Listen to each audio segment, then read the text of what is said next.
আল্লাহ রাসূল সাল্লাল্লাহু আলাইহি ওয়াসাল্লাম বলছেন, শহীদদের আত্মা যখন আল্লাহর কাছে পৌঁছায়, আল্লাহ রাব্বুল আলামিন সেই আত্মাগুলোকে সবুজ রঙের কিছু পাখির মধ্যে প্রদান করেন এবং সেই পাখিগুলো আরশের নিচে লণ্ঠন আছে এখানে বসে থাকে এবং তারা জান্নাতের যে কোনো জায়গায় যায়, ঘুরে খাবার খায়, আবার ফিরে আসে। আল্লাহ পাক তাদেরকে বলেন যে তোমরা কি চাও, তোমরা কি চাও? শহীদরা কিচ্ছু বলতে পারে না।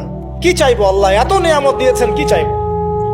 যখন আল্লাহ বারংবার প্রশ্ন করতে থাকেন, তোমরা কি আর কিছু চাও, তোমরা কি আর কিছু চাও, তোমরা কি আর কিছু চাও, তখন শহীদরা শেষে বুঝে যে আমাদের কিছু না কিছু তো বলতে হবে এখন।